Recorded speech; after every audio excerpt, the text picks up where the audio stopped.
Hey, what's up, guys? This is Breaking Down Build Orders, Episode 6.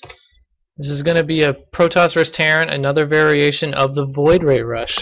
There are quite a few variations of every build order, and we are going to be exploring every single variation of most build orders through this series. We're going to be talking about using Void Rays to split the Terran army. That's going to be the main key difference in this game rather than the last one. You remember last time we talked about Void Ray.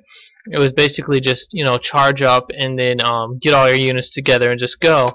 This one, you use your Void Rays to make the Terran have to stay in his base while you attack from the front as well, and it really just breaks the Terran down little by little. And we're also going to be talking about keeping constant pressure with Void Rays. Alright, so this is a PvT game. I played against a player on ladder just the other day. It is on Scrap Station. I will say on this map, Void Ray is a great build order along with Phoenix to use.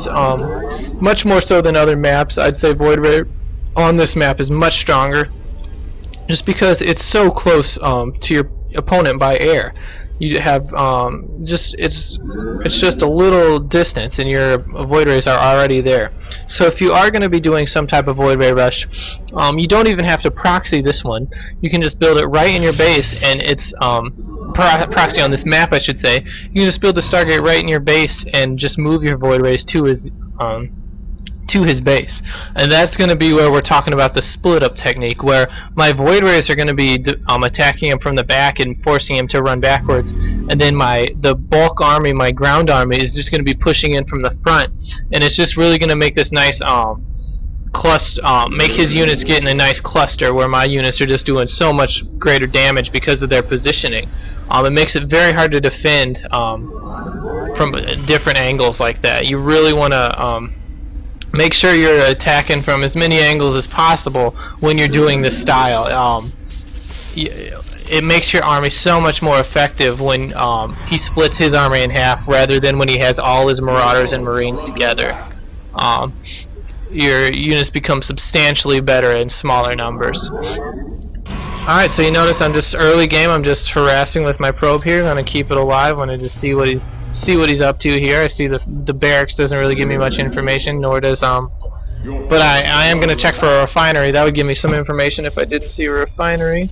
Don't want to lose this probe. Down to 7 HP. That's pretty bad. You want to keep your probe at highest health as possible so it can stay as long as possible. But I do now see the extractor, so I don't have to worry about any command center first builds or anything like that. I am throwing down my cybernetics core now while my second pylon just finished, and continuing to pump probes.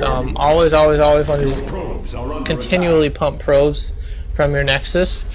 Really helps in the early game. And we'll just take a look at my build order here. It was 14 gateway, and then about 16 second pylon, and then about 20 cybernetics core. Again, with this build, I am going to be getting my I am getting a zealot here because I did see the early tech lab. That's going to be a big thing that you got to be looking for if they built that tech lab or not. When you see that tech lab, you need that zealot.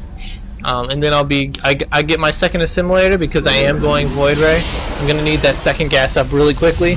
No, I'm just getting that stalker out and chrono boosting it to be able to defend against his early rush that I know is coming. Once I get my stalker out here, I'll feel free to build the Stargate. I might build it a little bit earlier just because once it comes out, he really is completely denied of scouting unless he floats like a factory into your base or something. He's pretty much clueless onto what you're gonna do. Alright, notice with my next building unit out of my gateway, I'm chrono boosting a zealot instead of a second stalker. The reason for this is because I was not at enough gas and I wanted to start this warp gate upgrade so I could build. So my eventual plan is to be attacking from Void Rays from the back of his base and then warping in units while I am attacking with my ground army from the front, and really just giving a nice and that's the overall strategy of what this build order is trying to do here. You're just trying to cut the Terran army into in half basically, so your army becomes much more effective. I do see him pushing out with this early Marine Marauder force. This is a very common thing you're going to run into at the ladder, but on Scrap Station it's not nearly as effective because the positions are much farther away. I mean, you do see I do have 2 stalkers and 2 zealots out already against 3 marauders and 1 marine, so he's forced to run back. And I already have started my void ray. I mean, this is a very, very early void ray. He's not going to be very ready for this unless he's scanned it at all. And I am going to be getting that second and third gateway like we talked about, while chrono boosting units out of my gateway. Notice I'm not even chrono boosting my void ray. Because the void ray, you don't need as many of them. Your main goal is to just get 1 or 2 void rays to really make him focus on that, while your main ground army gets in his main. That's going to be the main difference between this void ray rush and the last one. The last one focused on, you know, get as many void rays as fast as possible and just charge them up and get them in. This void ray is basically just to get his attention away from his front, and it really just cuts his attention in half. And you notice he isn't even done with the starport yet, and my void ray's already attacking that SCV. Alright, now let's take a look here. I am throwing down this pylon here. I've got 3 stalkers and 2 zealots running out the front, and I have my void ray picking off at his back. Again, like we talked about, this is going to make all his marines and probably run to the back here, or he's just going to have marauders in front, and this force is going to do great against just marauders. But he's not even worrying about the void ray yet, which is probably the best thing for him to do. I do see him trying to move in here, but so I'm trying to run my void ray away. And now he does move his units to attack here. And yep, you notice here, I just run my void ray back and I run my ground units forward. Take a little peek inside. I noticed that I wasn't really going to be doing much damage, so I move back in with my void rays. Alrighty. Now I see that he's moved his units to this side here, so I'm just going to move my ground army back up. And you see what this does. It's forcing him to run back and forth, defending these both areas until you see the and you're just waiting for the point where he makes the mistake of committing too much, and then you go for the attack.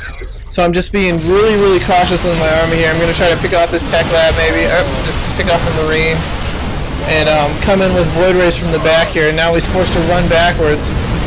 Kind of a mistake by me. I got a little too antsy with my void ray, but I am able to pick off that dropship, which is so huge. Sniping that dropship, like I was talking about. I mean, this just spreads his army so thin that he can't defend all these areas, and he just goes and loses a dropship carelessly because of it. Now he does have quite a few marines. Wow, 1, 2, 3, 4, 5, 6, 7, 8, 9, 10, like 11 marines and 5 marauders against just 4 stalkers and a sentry. But the problem is all of his first off, he doesn't have combat shield, and second off, all of his marines are in the yellow or orange already.